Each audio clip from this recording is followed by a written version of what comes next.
KTM workers left unpaid over Christmas? The shocking reason behind Pedro Acosta skipping KTM's private Jerez test. Watch until the end for all the details. Pedro Acosta's decision to abstain from KTM's private test at the Jerez Angel Nieto circuit has sparked widespread curiosity in the MotoGP paddock. The young Spanish sensation, widely regarded as one of the sport's brightest talents, chose not to participate in a gathering that otherwise featured prominent figures like Maverick Vinales, Enea Bastianini, and Brad Binder. The reasons behind his absence point to a combination of dissatisfaction with KTM's approach and underlying financial concerns within the Austrian manufacturer's MotoGP program. Under MotoGP's concession rules, manufacturers are permitted to conduct private tests based on their performance level from the previous season. These rules divide the grid into 3 tiers, with Ducati occupying the top spot thanks to its dominant results. Without any concessions, Ducati is restricted in testing privileges. KTM and Aprilia sit in the middle tier, allowing them limited concessions, while Yamaha and Honda at the bottom tier benefit from the maximum level of testing allowances to aid in their recovery from underperformance. This week, KTM organized a private test session at Jerez, a key circuit for gathering valuable data ahead of the upcoming season. However, due to their second-tier status, only test riders were allowed to take the RC16 machine onto the track. Dani Pedrosa and Pol Espargaro, KTM's official test riders, were tasked with evaluating a hybrid version of the 2024 bike, which featured aerodynamic updates and incremental changes to various components. First-team riders, including Acosta, were instructed to attend solely as observers, analyzing feedback and contributing to the technical discussions. Acosta's frustration reportedly stemmed from a misalignment in expectations. The Spaniard had anticipated a more forward-looking agenda, hoping to see a prototype bike tailored for the 2025 season. Instead, the session centered on refining the current package, a decision that to Acosta reflected a lack of strategic ambition.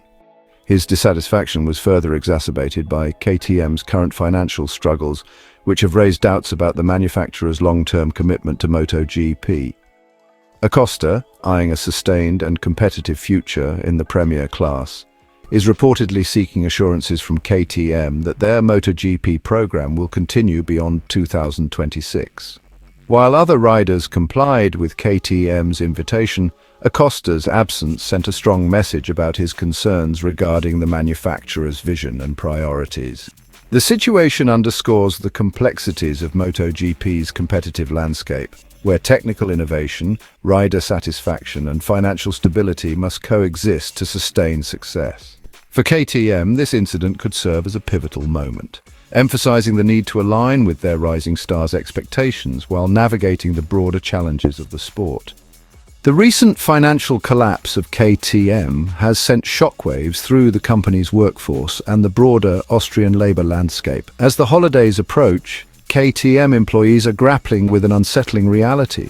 The wages and salaries they expected to receive for December will not be paid as initially promised. This unexpected turn of events is a harsh blow for the staff of the motorcycle manufacturing giant, headquartered in Mattighofen, Austria.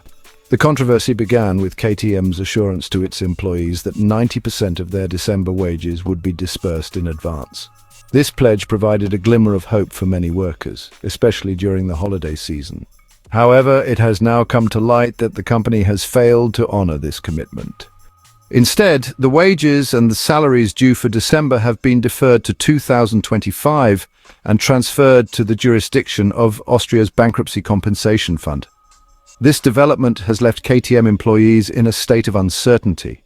The Bankruptcy Compensation Fund, a critical safety net financed by non-wage labor costs, will now bear the responsibility of addressing these outstanding claims. While the fund is designed to safeguard workers in such dire circumstances, the delay in payments comes as a significant setback for families relying on their wages for year-end expenses.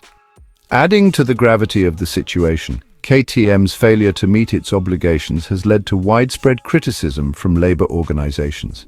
The Upper Austrian Chamber of Labor has raised concerns about the company's management practices, particularly its inability to secure the financial stability necessary to fulfill employee obligations. The unpaid wages for November, coupled with the absence of the Christmas bonus, have compounded the distress for KTM's workforce.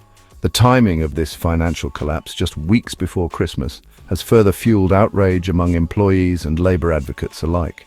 Union leaders from Pro-GE and GPA have emphasized the broader implications of KTM's financial woes, highlighting what they view as a failure in corporate governance. They argue that poor management decisions appear to have precipitated this crisis, leaving employees to bear the brunt of the consequences. The unions have vowed to support the affected workers and ensure their rightful claims are processed through the Bankruptcy Remuneration Fund as quickly as possible. This situation underscores the critical importance of the Bankruptcy Compensation Fund in Austria's labour ecosystem.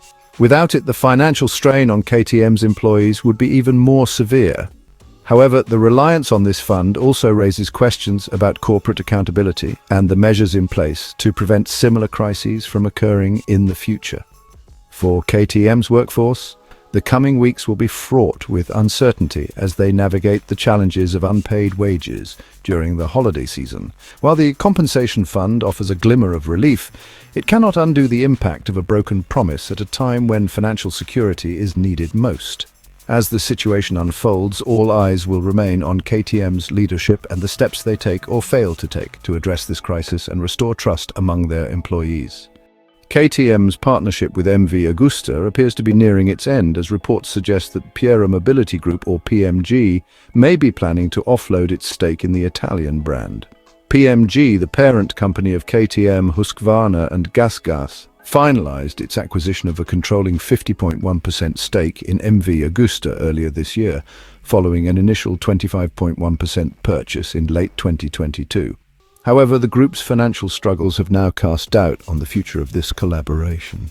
With PMG reportedly undergoing bankruptcy proceedings to stave off insolvency, the decision to divest MV Agusta is seen as a move to stabilize its financial position.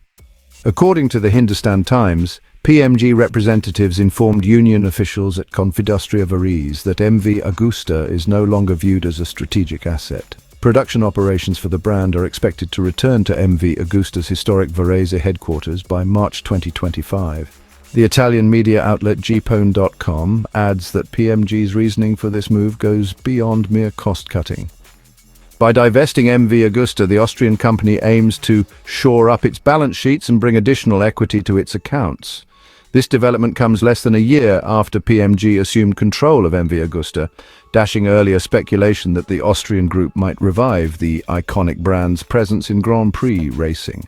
While PMG has not officially confirmed the sale, this potential exit marks a sudden and significant shift in strategy. Hey MotoGP fans, don't forget to like and subscribe to stay updated with all the latest action.